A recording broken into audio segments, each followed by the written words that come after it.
Bovine Banter with the Penn State Extension Dairy Team. I'm Emily Fread, and I'm a dairy educator based in Union County, Pennsylvania. Joining us today is Hayley Painter, co-founder of Painterland Sisters Organic Skyr Yogurt. Painterland Farms is a fourth-generation farm located in Tioga County, Pennsylvania. Hayley's here today to talk about diversifying the family business to keep the farm going for another generation. Hayley, thank you for joining us. Can you please tell us a little bit about yourself and the farm? Thanks for having me. I'm so honored to be a part of this podcast. Dairy and farmers hit the closest to my heart. I love cows, I love family. And so, yeah, thank you. Painterland Farms, my family's fourth generation farm, as you said, located in Tioga County. And just to give you all a visual, Tioga County is big rolling hills, valleys, streams. Think of Vermont when you think of northern PA and Tioga County. And our cows graze those steep hills, and they've been grazing there since 1941. The cows are a diversified herd, including milking shorthorns, linebacks, Guernseys, Jerseys, Holsteins, Swiss. I love the Swiss. I probably missed a few, but yeah, that is kind of the base of it to give you a visual. Great, thank you. I think comparing Tioga County to Vermont is a good visual. How many cows are y'all currently milking? We milk around 400 cows twice a day. It varies, it goes up and down. We run bulls, so we don't do AI. So it really fluctuates. And we do keep back a lot of our own heifers. So it's really nice to have them join into the herds, but then that allows us to flex up and down. So I know Tioga County sees more winter than the rest of Pennsylvania. So do y'all bring the cows into a barn during winter, or are they out on pasture year round? Yes, we definitely bring them into the free stall during the winter time. The dry cows, they can go out year round. They choose not to most of the time. And yeah, it's definitely is needed here because it gets extremely cold. We do a lot of business in Lancaster County and in southern Pennsylvania. It is easily 30 degrees difference in the cold seasons. I believe that. How did you and your sister come up with the idea for Painterland Sisters yogurt? What made you go with skyr versus a different type of product? Yes, you said it right too. Skier. I always think of skiing, right? Skier is an Icelandic style yogurt. Iceland, think of, cold, rougher terrains. And so the Icelandic style yogurt is more nutrient dense. It's higher in protein and lower in sugar than most other types of yogurt. It was enough to sustain the Vikings, right? And so when we were thinking what type of yogurt do we want to make, we wanted to make the most nutrient dense product we could get, have really nutrient dense milk. We're really proud of it, and we wanted a very prideful yogurt that we couldn't really find on the shelves. If you look at a lot of different yogurts, they're high in protein, or they taste really good, or they don't have any added sugars at all. And so ours is a really good balance because it's trying to hit all of the points in a nutrient balance instead of just one trend. And we're trying to maintain most of the nutrients in there. Here, we filter out the water. And so all the nutrients found in milk, we're able to maintain all of them in the process. We lose just the water. We keep all the whey protein in there, all the casein, all the micronutrients, and it's lactose free. So it is easier to digest. So it is a 4 cups of milk in every single small serving size of our Skyr yogurt. That is a great question. Thanks for asking. And I know I was a little long-winded. No, I just learned a lot about skyr yogurt there. That's typically what I eat because I just think it tastes better than regular yogurt. So it's nice to hear that it's actually good for you and better than regular yogurt. And there's so many different brands out there, so they all do differ. The cool part about ours is we're farmer owned, and like most farmers, you grow up probably eating a lot of your own food that you raise. Like we grew up eating our own beef. We had lambs and chickens. We had big gardens. We'd make your own jams and jellies. And so we just wanted to bring something forward that we can really trust and feel good about. And it's not diluting it. In the dairy industry, we all know when we make value added products, our raw milk gets turned into so many different products. It stretches it thin, and nutrients are lost along the way in order to have an efficient margin. And we just wanted to push back on that concept and really fight for the nutrients staying in the product. There is a byproduct of cream that we sell. But if we kept all the cream in there, we'd have a 16% fat product. And so we chose a 6% double cream instead. And that's like the biggest difference. It's about choice on the processing side. So often you hear pressure from farmers like, hey, farmers need more nutrients and they need to do this and that. But it's really choices that food brands make at the processing level that enable to maintain the nutrients that like us farmers work so hard to put in the raw product to begin with. How did you get started? Did you have mentors to look to? Did y'all hire some sort of consultant? How did you get up and running? We had a problem. We almost, like bringing it back a step, w- we almost lost the cows many different times. Our milk market was very unstable. We're an organic farm. Because we graze, it was pretty natural for us to go into that. We're on top of a hill. Made sense for us to continue grazing and keep working that land that otherwise we couldn't. And our market throughout the years, we faced many challenges where we almost had to go out of business. I remember the first time was when I was in third grade that I remember. And I got home off the bus, and my dad and grandpa were sitting there tearing up, and they turned around because they saw the school bus and they wiped their tears and acted like everything was okay. But our milk was getting dumped for 3 weeks straight just because, not a fault to us at all. And then that's when Stephanie and I got really aggressive and we said, hey, our vision and our life we want is we want to be on this farm. We want to raise our kids here. We want to have gardens. And so, in order to do that, we needed to sustain our farm and not have to worry, are we going to go out of business? And the thing we needed to solve for is our milk market. So we needed to make a product that could sustain our farm and then the other farms around us, because if our farm's the only one left, then how are we going to get our milking equipment serviced and get our nutrients and our minerals and all of those other cogs that are so important? And so we set out on a mission. How do we sustain our farm and the other farms in our area by creating a value-added milk market? And that's the question we asked far and wide. We started with our local farming network, and a local farmer told us about Dairy Center of Excellence. His name's Carl Kreck. He helped kind of initiate that program when it started. And he said, hey, there's a lady, Lolly Lester. Really like her. She's a farming family. Give her a call. I got her cell phone, so I got her number. We called her and she said, hey, here's the new coordinator for the center. Call her. Next thing we knew, we had a grant through Dairy Center of Excellence to actually allow us to make a business plan with consultants that knew how to do it. So that business plan ended up being a 120-page business plan. It took us a year and a half to 2 years to make. We Wow. identified what product we wanted to make because we had thoughts, but we didn't know what made sense financially. Had a whole pro forma, a budget together. We created narrative, and we created the business plan was for 1, 3, 5, and 10 years out. So we could really look to where we were. And that program allowed us to get started. And from there, we continued to get more grants and consultants. And that consultant was Kitchen Table Consultants and Taste Profit Marketing, which is now Good Roots, and amazing group of people. That's awesome. And I think it being close to losing the cows is something that most farmers can relate to. And it's like pretty awesome that you guys have figured out a way to keep that from happening in the future. And awesome that you're wanting to support other farms in your area. Yeah, it's so important. I didn't mention it earlier, but it really got us aggressive on making this business plan to use all of our farm's milk, because in 2018, the market was really poor. This was before COVID, and we were getting overflow conventional pricing, $7 a hundredweight, if that, for 3 months. And every day the milk truck would pick up, he'd say, I don't know if I'm coming back in 2 days to pick up.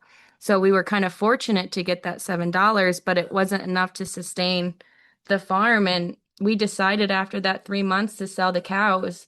COVID happened, it stabilized the milk market, and that's what really pushed us to get aggressive, take our destinies in our own hands, and let's do something with it. Let's create our own value-added product at a need, and then we can have the life we want, which is really just to be here on the farm. That sounds so incredibly stressful and nice that you hopefully won't have to experience that again. Do y'all process on farm or do you work with an outside processor? And what influenced you to make a decision one way or another?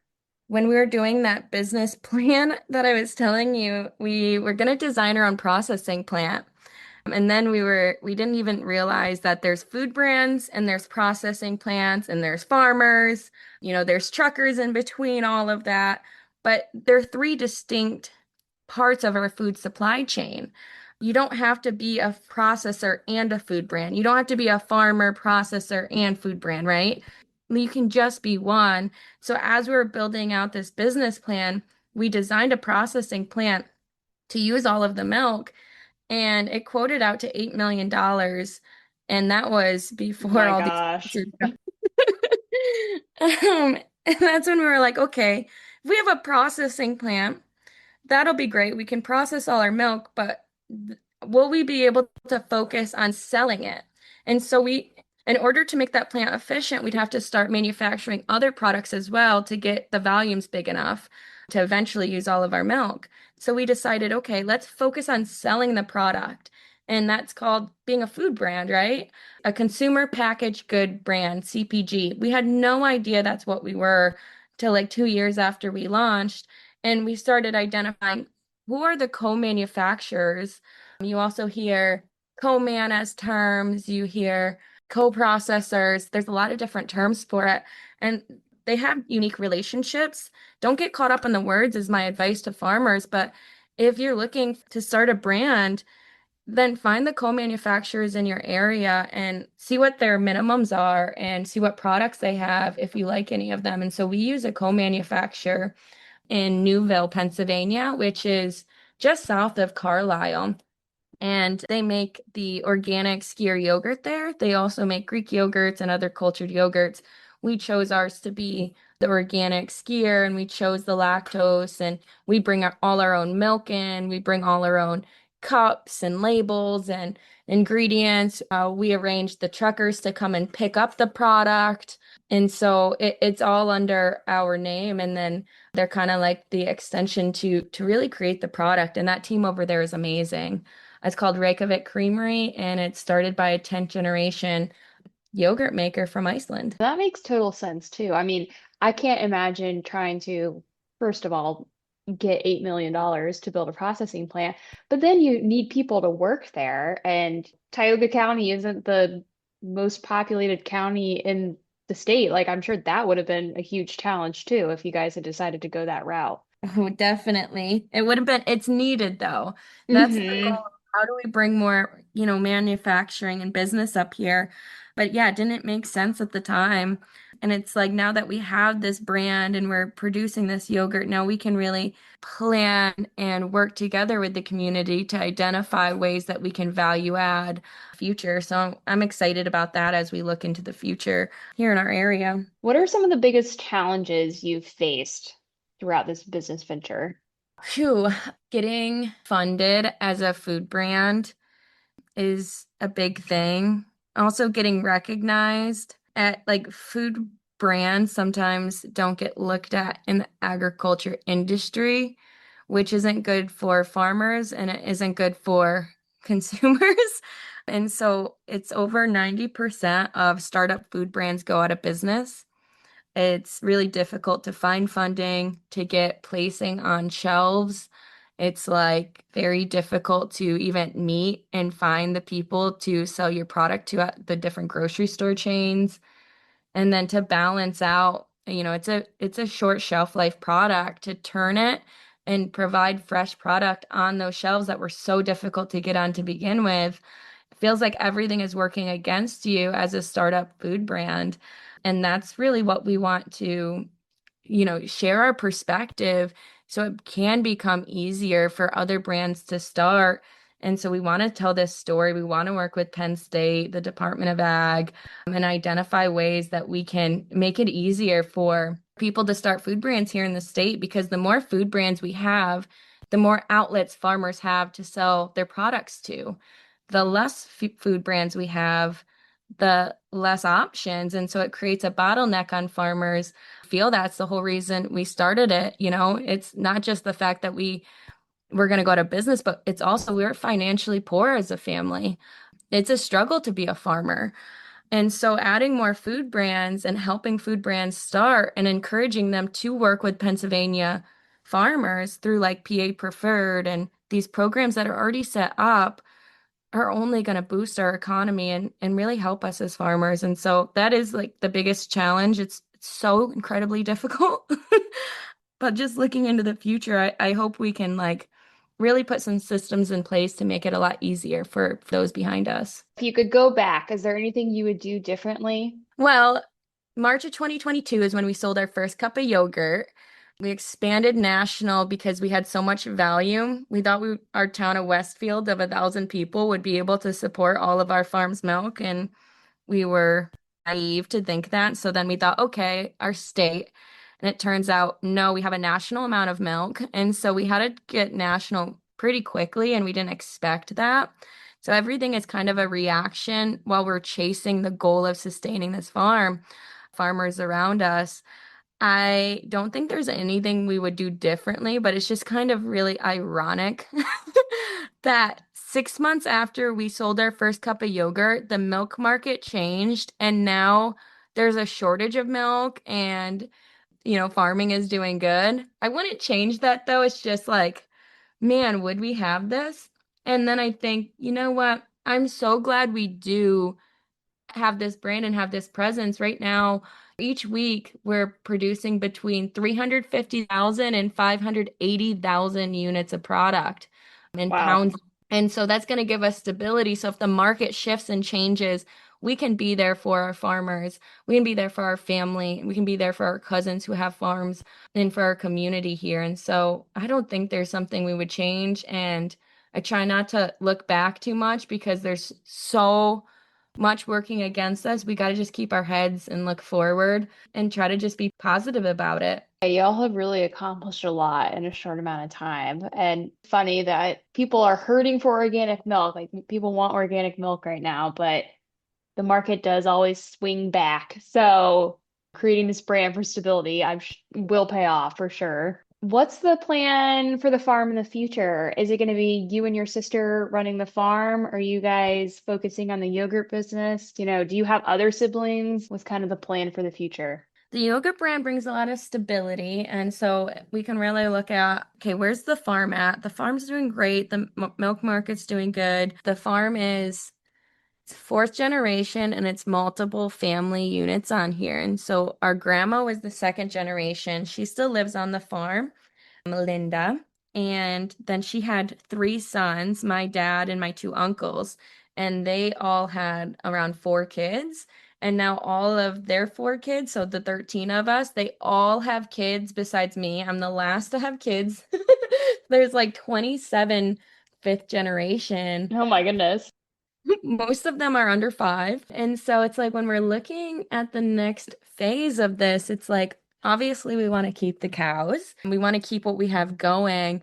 We want to enhance it and continue those goals that we've had to do that. So we produce a lot of our own feed for our cows. There's different ideas my brother has on turning more and more of the feed into bunker feed instead of hay bales. We do a lot of hay and baleage and storage in that way. So that is a fun idea. And so each one of the family members have those different ideas like that. And so I guess the next phase is like what does it look like as it transitions from the third generation to the fourth generation? What does it look like as we're really bringing stability to the farm with Painterland Sisters? I currently live on the farm, but I work on Painterland Sisters most of the time. They are two separate entities. I am really passionate about the cows, the grazing. I've been working really actively of trying to get grants and apply for NRCS programs with different consultants on making like silvopasture and more intensified grazing here. So we can really enhance the pastures, enhance the cows. Like my biggest dream is the happier the cows, the more robust grass they have. And I'd say, my cousins and brothers have different dreams in their own aspects of the farm that they love. So I'm excited for this next phase. But to be honest, we're still figuring it out. We still haven't identified what does that transition look like and why. But we have all identified that we want it to go on for generations to come. We want to continue our family in that way. So I'll keep you updated. Maybe we'll have to get back on here in about 2 years and see what happens. That makes a lot of sense. Yeah. Transitions are never easy, especially when you have so many family members and it's not, straightforward. This one person is doing it. Yeah. And it usually takes years and years to figure that out. It does. It's a positive thing. Hmm. I really like I think the biggest thing is I'm giving advice, which I need a lot too, is just be positive with it. Like your family is your family and you all love each other and you all probably have the same goal and it is probably to continue the farm for generations. So work with professionals, work with Penn State Extension. I know your insurance has different programs. Figure out what your whys are, what your goals are each, and maybe there's a way where everyone's goals can come true and the biggest thing is keeping the farm around and keeping the family together. And that can look so different, and it's okay. Different's okay. It's uncomfortable, but you'd rather have different than not a family left or not a farm left. And so it's just working with that mindset in a positive manner. And we're trying to do that every single day. Brings you a lot closer together, that's for sure. That was some very good advice, but do you have any other take-home messages for our audience? I think just be open-minded. Be open-minded if you're a conventional farmer and you're hear different shifts about organic and doing this and that. Be open-minded if you're an organic farmer and you're hearing, you know, why conventional is doing that. Like the biggest thing is we're all in it together. We're all farmers and we all need each other. These are just terms that are describing like different diverse farms, but we need diversity in our farms and we're in it together. And the more we separate ourselves or think we're working against each other, then the less that we can be united. And as farmers, and specifically as Pennsylvania farmers, it doesn't matter, what type of farmer you are, if you have dairy or other products, just knowing that being a Pennsylvania farmer is so unique. We have hills, valleys, fresh water. We have history, we have culture, we have access to large cities and populations to buy our products. So I think just really be proud that you are farmers here together in Pennsylvania and kind of get yourselves out of that conventional and organic mindset because I think it really is separating and instead put yourself in the box of we're Pennsylvania farmers and we're in it all together. How can we work together so it can flourish for generations to come as a state and as our agriculture communities? So that's kind of my biggest takeaway. And it's like positivity. I grew up, when PETA was kind of really bashing dairy farmers. I grew up when organic was taking off. And the first advice we got from a consultant and we stopped working with this consultant was fearmonger, talk bad, you're an organic farmer, you need to talk bad about conventional farmers. And we said, no, we will never do that, right? So go against the fear mongering and instead go towards the positivity and lean into change and lean into social media and telling your story. It's cheap now to tell your story, so tell it and tell the world together. So I know that's a long advice, but I think it's just really important for our dairy industry here as a whole to hear that. I think that's great advice. Thanks, Haley, for talking with us today. And thank you to all of our listeners. If you have any further questions regarding this topic, you can email me at evf5337@psu.edu. And don't forget to tune in next Tuesday when Angie Brenneman talks to Michael Peachy from Acuity Advisors and CPAs to talk about succession planning. Thank you.